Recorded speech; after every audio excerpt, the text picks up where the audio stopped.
This game terrified me as a kid. I remember seeing the green grime and the sludge and being thoroughly freaked out. Now that I'm older, I just laugh and think about how I'd run down the hallway when I saw this on TV. There really was nothing to be afraid of, but what if we, as game developers, did want to make something to be afraid of? I mean, how could we create something that was foreboding, threatening, or even paranoia-inducing? Basically, how do we create fear?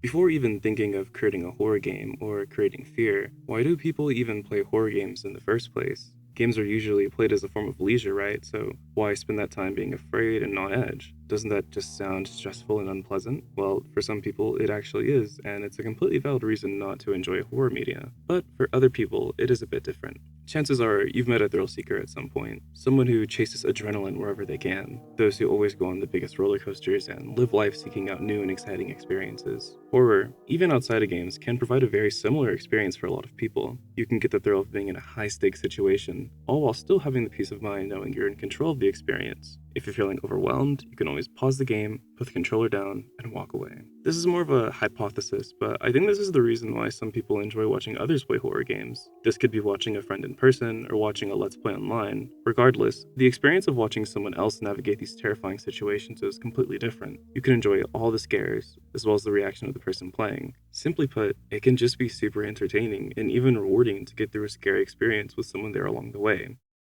Something else that can be rewarding is learning with Brilliant, the sponsor of today's video.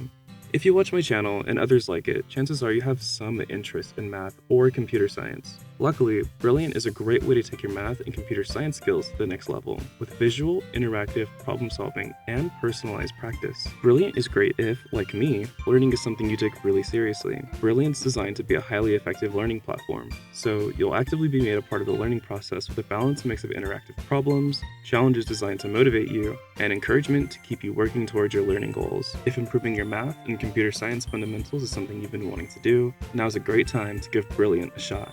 To learn for free on Brilliant for a full 30 days, go to brilliant.org/retrodead, scan the QR code on screen, or click on the link in the description. Brilliant's also giving you guys 20% off an annual premium subscription, which gives you unlimited daily access to everything on Brilliant. Thanks again to Brilliant, and back to the video. To really find out how we can create fear, I wanted to look at a couple core aspects of horror games. We'll take a dive into the presentation, atmosphere, and mechanics. Then, we'll end things off by briefly chatting about the things that can undermine horror. So, let's get into it and talk about the way the game presents itself to you, especially within the first few minutes to, say, half an hour, can leave a lasting impression on the player. This is especially true for horror games, as they need to use this time to set player expectations, help them understand the kind of world they're entering, and set up the potential horrors that are waiting for the player. This isn't particularly easy either. You can make one of the most captivating and terrifying horror games ever, but if you don't give the player something to latch onto, a hook, like an intriguing setting, well-written characters, or interesting mechanics, it can be difficult to make them feel invested enough to continue with the game. Alien Isolation does this particularly well. Alien Isolation presents a retro-futuristic setting and makes the intentions of the main character really clear from the get-go.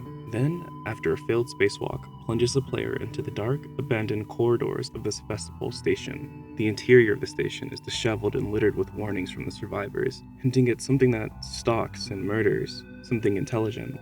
From the introduction alone, the player learns the protagonist's motivations, the inciting incident kicks off, and the player is stranded all alone in space, where many of the survivors wouldn't hesitate to kill them, with all forms of communication cut. I would say that's a great way to get your player engaged with your game's world, while also presenting some of the horrors to the player very early without giving away too much. Of course, some games don't want to immediately present everything to the player, keeping them in the dark about what the game is actually about. One of the most famous examples of a horror game doing this is Doki Literature Club. DDLC commits a large portion of its runtime to make a cute and deliberately cookie-cutter romance visual novel, not showing any horror within its entire first act. This goes as far as the game's external media, such as the trailer, not even showing a hint of its horror at all, except for a small content warning. This style of presentation can take a lot of effort to pull off, but it can be seriously impactful, especially if it reaches the right audience. Unfortunately, with the way the internet works, games that do this tend to have their secrets revealed and spread, so it's worth keeping that in mind if you do plan on making a game that does do something similar to this.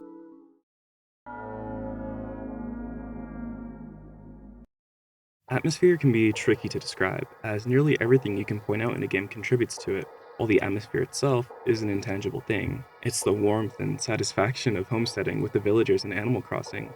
Or maybe it's the cold, bleak, sometimes funny, sometimes disturbing test chambers from the Portal series. To keep things simple, we'll break down atmosphere into a game's visuals and audio. Firstly, it can't really be understated how big of a role the visuals of an environment play in setting the mood and maintaining tension. Even though it seems obvious and intuitive, many horror games use ample darkness in their environments because it does a lot of heavy lifting for making the player uneasy and creating a sense of paranoia or dread. Because when used correctly, darkness, as well as other environmental factors, can hide things from the player. And when you hide things from the player right, limiting and obscuring information is a great way to create suspense. It's why Slender Man works so well in dark forest settings. The trees and their branches create visual noise that help him hide. Notably, the fog from the Silent Hill games also fits here. It hides enemies and it disorients the player. These effects become especially noticeable as the town becomes darker and more dangerous in Silent Hill 2. Dead Space is a great example of using striking lighting to keep the player on edge. You'll spend a lot of time scurrying through the chilling corridors of the Ishimura. The majority of these corridors have very scarce lighting, and the lighting that is there is often placed in such a way to bring something to your attention, such as a sound coming from just around the corner, a bloodstain, or a distant shadow against the wall. But possibly my favorite example of visuals in an environment is the original Five Nights at Freddy's. When you're first placed into your office, you'll be greeted with a single light and two gaping black voids to either side of you. Checking the cameras doesn't bode well for you either. It's just like The Office. The majority of the cameras only have a single light for some clarity, surrounded by complete darkness. This alone can make it easy to miss an animatronic wandering towards you, but the faulty camera systems have a thick static overlay, making it likely for you to completely overlook someone, especially when you're in a panic. With visuals taken care of, let's talk about the audio of horror games is just as important, if not more important, than the visuals. A well-designed soundscape can completely change the mood of a game. Well, not a horror game, mostly. Hollow Knight has a great example of this. Mid-game spoilers ahead. After a small intro area, you reach the Forgotten Crossroads, a mostly abandoned set of roads and caves. You'll have to pass through here several times throughout the game. As you get stronger and more experienced, you'll start to feel a real sense of familiarity and even comfort here.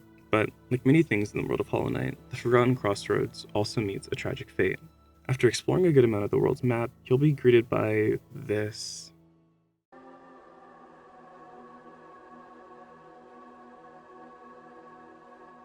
A place I would have considered mostly safe, now subject to the infection plaguing most of Hallownest. To me, this was a really deeply unsettling change.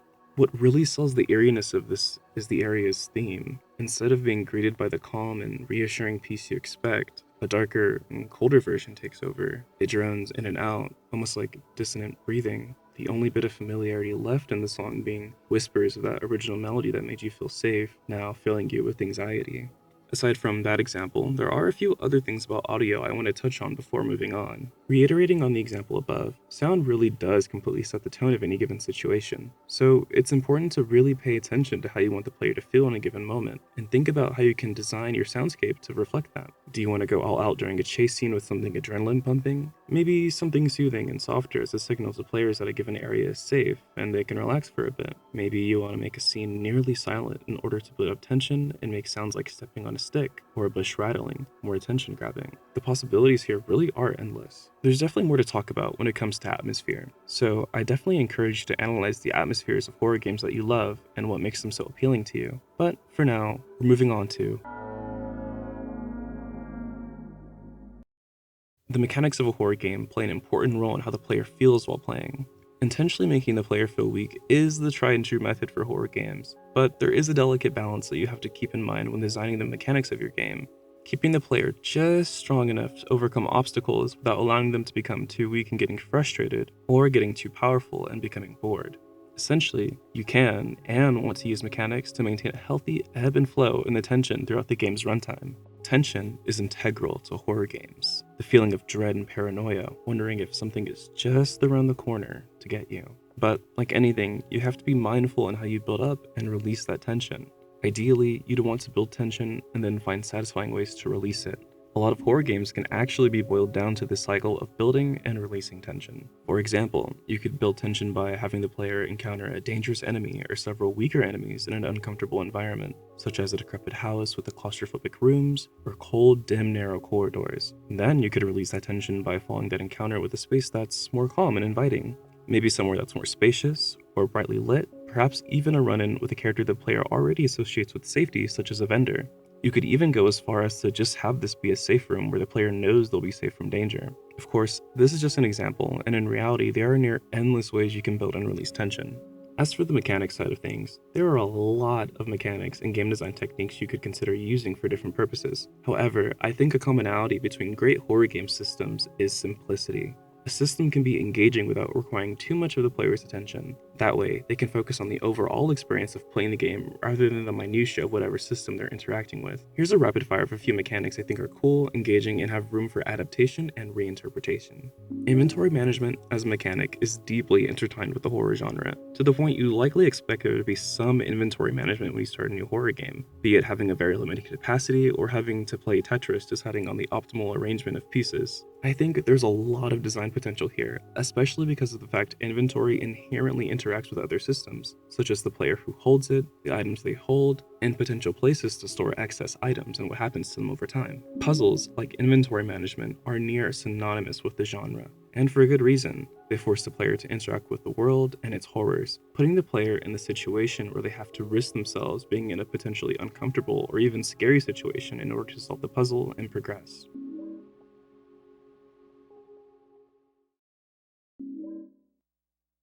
Before wrapping up the video, I wanted to touch on a few things that I've already talked about and how they can backfire and actually harm the player's experience. The worst thing that can happen to a horror game is having it undercut with another emotion, like boredom or frustration, and there are a lot of things that can do that.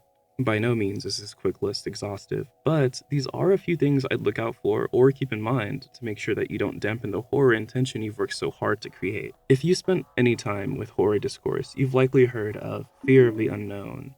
The idea of not knowing what creatures linger just beyond the fog in Silent Hill, or what lives in the deep of Subnautica's oceans, is terrifying. The human mind is surprisingly capable of coming up with some pretty twisted and disturbing things when it gets the idea that it should be scared, that it has something to fear. So leverage that. Once you reveal what it is the player needs to be afraid of, you can potentially lose the most effective tool in your arsenal of scares, the player's own imagination.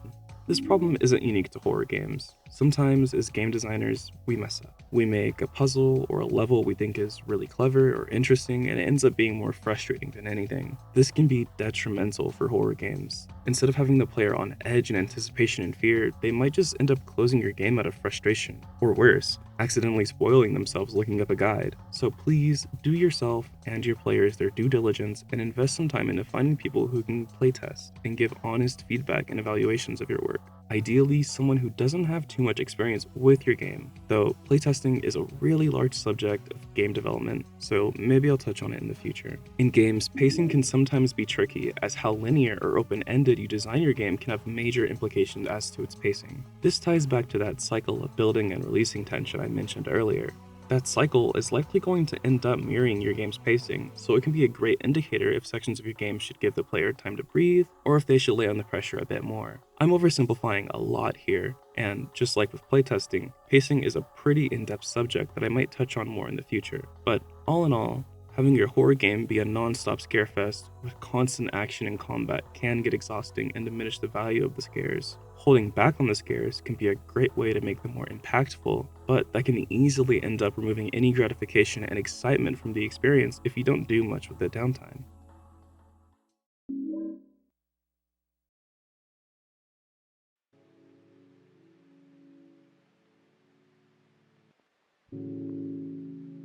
Horror games sometimes get a bad rap for being cheap walking simulators with jump scares. And while those do exist, there are a lot of gems out there. Horror, even outside of the medium of video games, allows for artists to really connect the audience with the experience, allowing them to become deeply invested in the story they're trying to tell.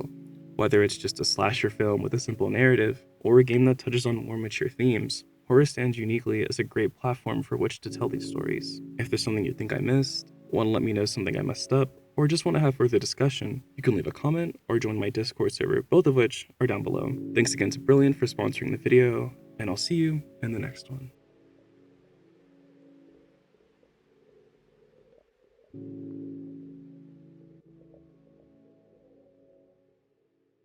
Hey everyone, thanks for finishing the video, or I guess getting this far. Thanks to Derp for supporting the channel, getting that out the way immediately. I always forget, I've recorded this like 5 times, I always forget to say that. But thank you guys a lot for the support on the channel this year. I really wasn't expecting so many people to be interested in me talking about video game like design and stuff. So I'm really happy to do this and have so many people who are interested in learning more. I think going into the new year, I would like to maybe make videos that are more aligned with this, where they're more researched and a bit longer, but maybe just less editing so that I can get them out a bit more frequently. So, yeah. I want to say thank you again though. You guys are really cool. I like my community quite a bit, so yeah. Merry Christmas if you celebrate, happy holidays, and yeah, I'll see you guys in the new year. Bye bye.